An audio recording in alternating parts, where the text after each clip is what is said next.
Okay, guys, what I want to show you here today was I know a lot of you guys come back taking a look at this new Google stuff, in particular with the calendars here. Probably have a lot of questions about some things, and I don't want to spend a whole lot of time going through very basic things. I would imagine there will probably be some time where I'll be in your buildings going through some stuff with you, but more immediately, I know some of you guys may need to get access into utilizing the calendars for your buildings. In other words, being able to book labs, computer labs, resources from the media center, and things like that. So I wanted to go through with you. I created all the calendars for computer labs in every building and shared them out with you. You probably got an email from me sometime in mid to late July here that said that I had shared a calendar with you, or CMS or CHS or Mill Creek had shared a calendar with you. So I wanted to go through how to get that onto your Google Calendar. So I'm going to show you that, and then also want to go through the procedures for booking lab time. We've got to make sure that as technology becomes a more integral part of day-to-day lesson planning and things like that, it's going to be tight in some buildings getting access to devices until at least at the middle school and elementary school, the rollout. But I know lab space is tight everywhere. We want to make sure that we're taking care of getting all that booked up right here. So as you can see here, I'm on my Google Calendar, and over here on the left-hand side, you can see I've got calendars that are listed. Now, the first thing that I want to show you is how to manage these calendars, because you may have a lot of calendars on here that you don't necessarily need to see on a day-to-day basis. So as you can see right now, I've got this on my personal calendar. You can see it's color-coded here with the same color, so that was entered in on my personal calendar. Then you can see up here, I've got these activities that are entered in this yellow color. So this was entered in on a 5-star planning calendar, okay?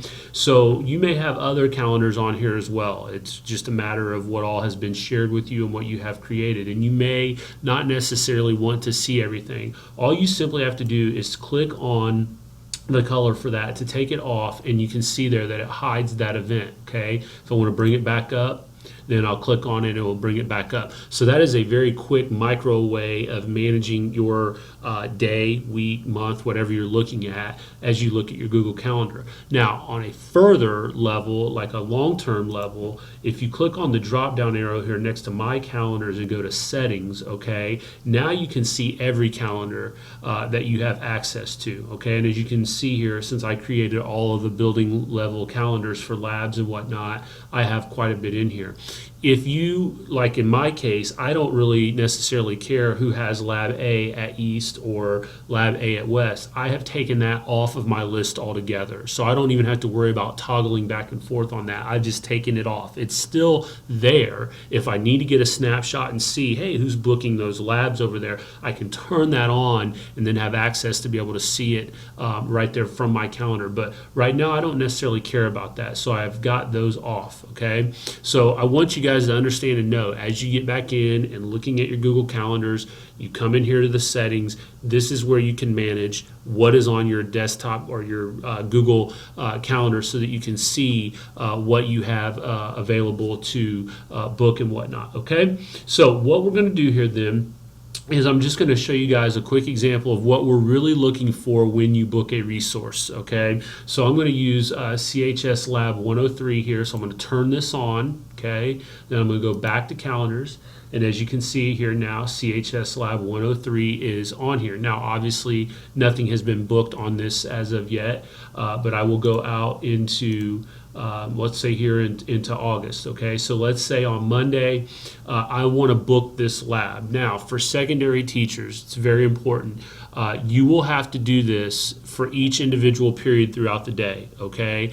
I know that probably seems like a lot of work to have to do it, but as I said at the beginning of this video, we really just simply have too many students that need access to technology, and we really don't have a lot just sitting around. So what I'm getting at with this is, if your first period class is only 14 students and there's 20 devices in that lab that you're booking, we really need to know that there are 6 extra devices sitting open, so that if somebody else in the building needs to send a student or two in, they're able to do that. And obviously that's more important at the media center levels than it might be at individual labs. But having taught in a computer lab before, I know I would get students that would show up to my lab and saying, hey, such and such wanted me to come down and see if you had an extra computer open or what have you. That will eliminate, hopefully, having to do that. You could just pull up your calendar, see that somebody's in that lab with 15 students, there's 20 devices in the room, and you know, or with fairly high confidence at least,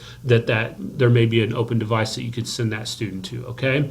So that's why we need you guys to do this way. So if you know you're going to need the lab periods 1, 3, 6, 7, and 8, we need you to book it out for those periods, okay? So just to say, the day starts at 8, I'm going to come in here and click on the calendar where I know I want to start with, okay? One of the first things that I'm going to do is I'm going to type in just, something, Spears class, business class, social studies class, whatever, with your name on it, so we know that it's you that's in there, okay?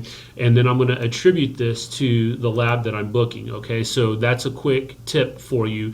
You might be thinking to yourself, well, how does it know what type of event to attribute the event to? You have to tell it, okay? Well, here where it says calendar, when you click this drop down, you can see your menu of active calendars will appear, and then you can select which one you're looking for then, okay? From this point, I'm going to go in here to edit event, okay?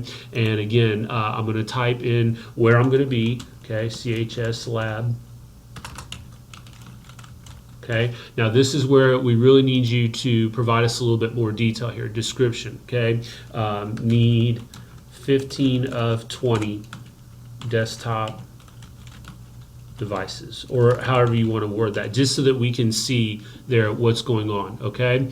Again, if you could give us a specific time, so first period runs from 8 to 8:55, or whatever it is, 8:52, then if you could put that in there, that would be fantastic. And then once you're done with this, you can hit save, and you'll see that it will come up here, all right, on the screen. So again, just really getting the habit of making sure that you are specific with the time, that you're specific with the total number of devices that you're going to need. That's going to help your fellow teachers out. It's going to give us a little bit clearer picture as to what is being booked. And then essentially what I can do is come in here, click on this. As another teacher, I can see, oh, okay, he needs 15 of those 20. Again, there's 5 devices open. Johnny, why don't you go down and see if there's a computer open so you can print off your paper to turn into me. Whatever the situation and scenario, you guys know they occur all the time. So hopefully that helps kind of give you a sense for the procedures that we're looking for when booking a lab. If you ever have any questions, of course, you can contact us up here. My direct extension is 224. And again, if you need any help, just give me a call. Thanks.